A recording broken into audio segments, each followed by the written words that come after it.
예, 오늘의 모닝 브리핑 시작하겠습니다. 그러니까 물가 지표와 FOMC 앞두고 신중함, 이것 때문에 이제 적극적인 매수가 들어오지 않는 모습이 나타났고, 반도체주가 하락했습니다. 이게 이제 지수의 발목을 잡은 반면에 알파벳과 테슬라가 올라가면서 또 지수를 방어하는 이제 그런 모습이 나왔고요. 우리 증시는 정치 상황이 지속적으로 변동성 요인으로 작동을 하는 그런 상황이 되고 있죠. 그리고 외국인 투자자들의 수급이 약간 변화가 됐는데, 추세가 되는지 여부는 계속해서 확인이 필요한 것 같습니다. 우선 이제 미증시는 뭐 하락했고 전반적으로 하락한 업종이 더 많았거든요.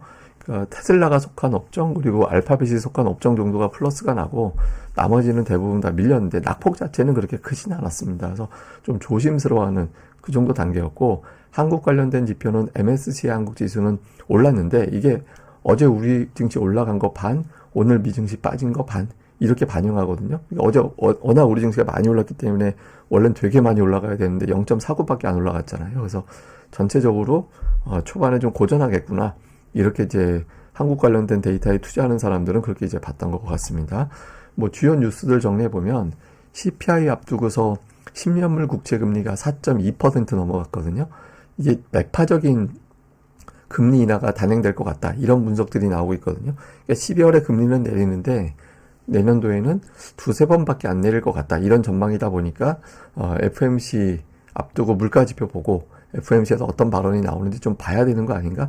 이런 신중함이 좀 가동이 됐고요. 또 일부에서는 뚜렷한 호재가 없다. 그래서 시장에 새로운 동력이 필요한 단계가 아니냐. 그러니까 이런 어떤 분석이 나오고 있습니다. 그리고 반도체주가 빠졌는데 TSMC 실적이 좀 발목을 잡았다. 이런 분석이 있고요. 그 다음에 중국 측의 어떤 반독점 조사가 계속해서 영향을 주면서 반도체주가 빠지고 이게 이제 나스닥 시장의 발목을 잡는 그런 상황이 만들어졌습니다. 반면에 이제 알파벳은 양자칩 개발했다라는 보도에 이제 급등을 했고요. 테슬라도 탑픽 선정이 됐다라는 보도가 나오면서 400달러 돌파하면서 지수의 낙폭을 또 제한시키는 그런 이유로 작동을 했습니다. 오늘 뭐 금리가 올라간 게 시장의 발목을 잡은 이유 중에 하나였거든요.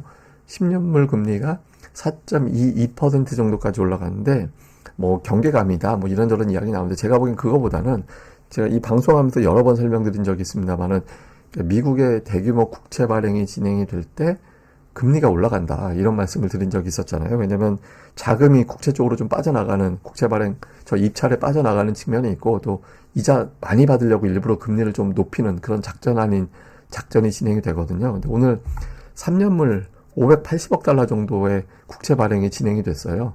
이렇게 되면 아무래도 대규모거든요. 일반적인 게 한 200억 달러, 300억 달러 정도인데 거의 600억 달러 발행이 된 거잖아요. 그러니까 이게 금리를 좀 올리는 그런 이유가 됐습니다. 참고로 향후에 10년물 있고 또 30년물 국채 발행 일정이 예정되어 있는데 규모는 오늘보다는 좀 줄어듭니다. 오늘보다는 좀 줄어들긴 합니다만 어쨌든 이번 주 국채 발행 일정이 있으면서 국채가 금리가 막 쉽게 빠지기는 어려운 그런 환경이 만들어졌고 이게 이제 지수의 발목을 일부 좀 잡는 그런 이제 그런 상황이 만들어졌는데 다만 이제 물가 측면에서 보면 휘발유 가격이 지금 3년 내 최저치로 빠졌거든요. 그래서 뭐 CPI를 좀 봐야겠습니다만은 현재로서는 막 물가가 갑자기 확 튀어 올라가면서 이것 때문에 국채 금리가 폭등하지는 않을 것 같다. 그래서 뭐 단기적으로 좀 막혀 있는 상황이긴 하지만 그렇다고 뭐 금리가 엄청나게 뛰어 올라가던가 연속적으로 쭉쭉 올라가거나 이제 그런 상황은 아닌 것 같다. 이런 분석이 조금 더 많다. 이것도 우리가 참고를 해야 될 것 같습니다. 그리고 이제 미국의 금리 자금이 되게 많이 들어오고 있어요. 그러니까 역대급의 자금 유입이 됐다라는 거잖아요. 지난달 같은 경우. 그러니까 자금이 들어와 있는 상태다 보니까 뭐 빠지면 대기하고 있는 돈도 있거든요. 그래서 터무니없이 시장이 빠지는 단계는 아니고 다만 올라갈 만한 동력이 없는데 그리고 종목들도 개별적인 대형주들이 좀 악재가 있는데 이러다 보니까 좀 발목 잡혀 있는 그 정도 단계다라고 보는 게 맞는 것 같습니다. 특징적으로는 구글의 주가가 오늘 급등을 했죠. 알파벳이 초성능 양자 컴퓨터 칩 개발했다 이런 보도가 나오면서 주가가 강세를 보이는 그런 이유로 작동을 했고 그 반면에 이제 알파벳이 올라가는 거에 반대 시소가 오늘 반도체주가 돼버렸는데 마이크론이 이제 보조금 받았다라는 확정이 됐다라는 보도에도 불구하고 초반에는 100억 달러까지 올라갔었는데 98달러 하락하면서 마감이 됐거든요. 그러니까 이렇게 이제 밀렸던 이유는 TSMC가 실적이 나왔는데 전년 대비는 올라갔잖아요. 30%대 올라가긴 했지만 전월 대비 마이너스가 났거든요.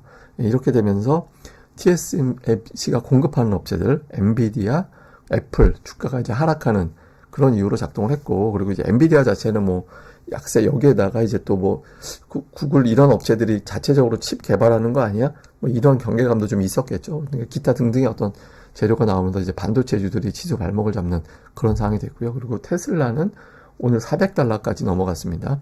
모건 스탠리에서 탑픽이다.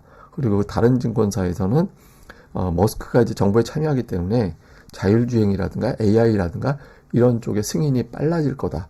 이런 분석이 나오면서 테슬라가 주가가 올라갔고, 구글과 테슬라에 의해서 지수 낙폭은 또 제한되는 그런 모습을 보인 게 특징이었습니다. 자, 우리 증시는 코스닥이 공교롭게도 34포인트 빠지고 34포인트 올라가서 딱 제자리로 갖다 놓는 그런 움직임이 나왔잖아요. 그러니까 일단 정치적인 변수로 크게 빠지고 크게 올라가고 이걸로는 이제 끝났다고 봐야 되고, 그 다음에 필요한 건 뭐냐면 정치적인 뉴스가 나오면서 등락은 나오겠지만 이제 주도주가 필요합니다. 주도주가. 코스닥의 이제 분기 차트로 보면 60분기 선이 바닥이 되면서 이제 그 다음부터는 이제 반전 쪽으로 바뀌는 그런 경향이 있거든요. 그래서 지금 대략적으로 630 정도 왔다 갔다가 이번 조정 사이클에 바닥이 되지 않았을까, 이런 주장들이 좀 많이 나오고 있는 상황이거든요. 근데 이 지수가 차트상으로 바닥 나온다라고 해서 바닥 치는 게 아니라 주도주가 나와줘야 바닥이 되고 돌아서는 그런 계기가 될 수 있습니다. 그래서 시가총액 큰 종목군들, 뭐 2차전지나 반도체나 제약이나 이런 종목 단위에서 주가를 끌어올리는 그런 역할을 좀 해줘야 되거든요. 그래서 코스닥이 어제 상승 종목이 역대 최대가 나왔었잖아요. 그러니까 이렇게 나오기는 이제 앞으로는 쉽지 않다라고 볼 때 주도주가 나와줘야 된다. 그래서 앞서 주가 등락과 무관하게 3대 대장주 중에서 뭐 하나라도 좀 매수가 집중되면서 올라가는 그런 흐름이 나오는지가 좀 필요해, 그런 게 주목해야 되는 상황이고요. 다음은 이제 외국인 투자자들 같은 경우는 최근에 대규모 매도는 없잖아요. 예, 일단 지난주 금요일에 매도 규모 조금 줄어들었고, 그 다음에 매수로 바뀌었다가 어제 매도하긴 했지만 1,500억 원 정도, 금융주와 반도체 빼놓고는 매수하는 종목군들이 더 많았었거든요. 실제로 보면 수량 기준으로는 순매수잖아요. 이거는 대형주만 팔고 중소형주는 매수하고 있다, 이런 의미가 되거든요. 근데 오늘 같은 날에도 외국인들이 과연 이런 기조를 유지할 거냐.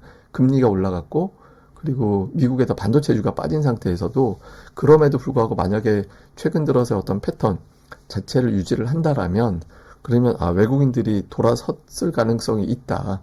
적어도 대규모 매도하는 거는 피크를 쳤다, 이렇게 해석이 될 수 있거든요. 그래서 최근 들어서 어떤 패턴 그대로 외국인들이 유지하는지 여부, 이게 시황상 단기적으로 상당히 중요한 변수로 봐야 됩니다. 그 다음에 이제 어제 같은 경우는 뭐 화학업종이 되게 많이 올라가고 막 이랬잖아요. 그리고 건설주 올라가고 막 이렇게 이제 올라갔는데, 어제는 중국 모멘텀도 어느 정도 영향을 줬을 거예요. 그러니까 중국 강세 보일 때 뭐 석유화학이나 뭐 철강화학 이런 것들, 이런 종목군들이 강세 보이는 특성이 있잖아요. 근데 이제 이거 코스닥은 이제 다 올라갔고, 무슨 대형주, 대장주 이런 게 있었던 게 아니라 고르게 다 올라갔는데, 오늘부터 이제 중요한 거 뭐냐면 지수가 안 빠지도록 방어막 해주는 그런 대형주가 나와줘야 돼요. 그러니까 뭐 그게 반도체가, 그러니까 IT가 됐든 자동차가 됐든 제약 바이오가 됐든 뭐 2차 전지가 됐든 대형주 쪽에서 묵직한, 그러니까 뭐 중국 모멘텀도 모멘텀이지만 일단 뭐 단기 그런 재료 말고 지수 자체가 탄탄하다, 이런 믿음을 심어주는 게 필요한 시기거든요. 이게 워낙 지수가 불안정했기 때문에 투자들이 여차하면 매도가 확 나올 수 있으니까. 그래서 고르게 올라가고 뭐 어떤 특정한 이슈에 의해서 반응하는 것도 중요하지만 대형주가 탄탄하게 좀 막아주는 그런 역할을 해줄 거냐, 이 부분이 이제 이후의 증시에서는 상당히 중요한 변수가 될 것이다, 이렇게 보면 될 것 같습니다. 그리고 이제 수급에서 주의해야 되는 거는, 제가 이제 11월 때부터 계속 강조드린 게, 금융투자는 매수로 바뀐다. 그러니까 연말까지 계속 매수할 거고, 배당 낙 당일부터 이제 매도로 바뀔 건데, 이게 이제 되게 조심스러운 거예요. 뭐냐면 금융투자는 배당 기준일 지나고 배당 낙 당일부터 1월 중순까지 되게 많은 물량을 쏟아낼 거거든요. 근데 여기서 조합이 만약에 금융투자 매도, 외국인 매도, 이 조합이 되면 연말과 연초에 상당히 수급이 안 좋아지면서 대형주들이 빠지는 그런 상황이 연출될 수도 있거든요. 그러니까 지금은 당분간은 뭐 금융투자가 매수 우위를 보일 가능성이 높기 때문에 당장 그런 이야기 할 때는 아니지만, 월말로 갈수록 외국인들이 돌아서지 않네? 그러면 연초에 금융투자 플러스 외국인 매도 조합이 돼버리면 고전하겠네? 그러면 미리 팔아야지. 이런 게 가동될 수 있거든요. 그래서 지금은 외국인 투자자들의 매도 진정이 그래서 상당히 필요하다. 지금 뭐 당장 연기금도 사고 금융투자도 사니까 상관없는데 이게 오히려 이제 좀 외국인들이 안 사주면 불안함으로 바뀔 수 있거든요. 그래서 이런 부분들도 좀 주의 깊게 살펴봐야 될 것 같습니다. 자, 요약을 좀 해보면 금리가 올라가고 반도체주가 빠졌기 때문에 경계감이 작동할 수 있습니다. 그러니까 이 점 체크가 필요하고요. 또 지난 주말 이후에 매도세를 일단 좀 멈춘 듯한 느낌의 외국인들, 이 외국인들의 패턴이 이어지느냐. 중소형주 매수하고 대형주 팔고 이런 기조였거든요. 이번 주 들어서는. 그러니까 이런 기조가 좀 이어지는지 좀 볼 필요가 있고요. 그리고 정치 뉴스에 워낙 민감하기 때문에 몇몇 정치인들의 발언에 의해서 시장이 출렁거리는, 정치 관련된 뉴스에 의해서 출렁거리는 건 어쩔 수가 없어요. 근데 이제 어제 그제만큼의 변동성은 나오기는 쉽진 않다. 뭐 예를 들어서 뭐 준하는 엄청난 사태가 발생하지 않는 한 뉴스의 어떤 강도, 반영되는 강도는 좀 약해지겠지만 여전히 등락은 좀 이 뉴스 하나로 좀 출렁거리면 불가피하다. 이것도 우리가 이제 감안은 좀 해야 될 것 같고요. 근데 이제 제가 관심 있어 하는 건 뭐냐면 자금이 어떻게 돌아갈 거냐에 대해서 관심이 많거든요.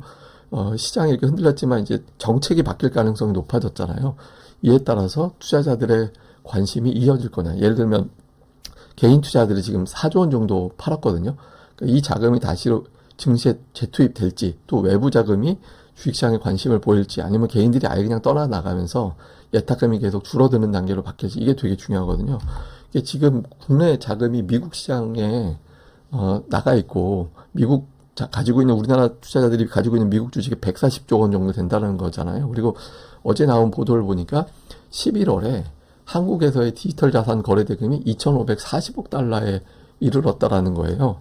이게 돈이 다 디지털 자산 투자하고 미국 주식 사고 이쪽으로 빠져나가 있잖아요. 근데 이게 이제 계속 저쪽으로 갈 거냐, 아니면 이번 사태를 계기로 주식시장에 대한 관점, 정책이 바뀐다라는 기대, 이런 것들하고 맞물리면서 국내 증시로 들어올 거냐. 이거 연말과 내년도까지 바라보는 시황에 굉장히 중요한 이제 뭐 이슈가 될 수 있거든요. 그래서 예탁금이라든가 이런 것들에 대한 변화. 어제 코스닥 거래대금 좀 증가됐죠. 그러니까 이런 현상이 좀 추세가 될 수 있는지 좀 관심을 갖고 지켜볼 거고, 그 내용 변화가 생길 때마다 여러분들한테 전달을 해드릴 예정입니다.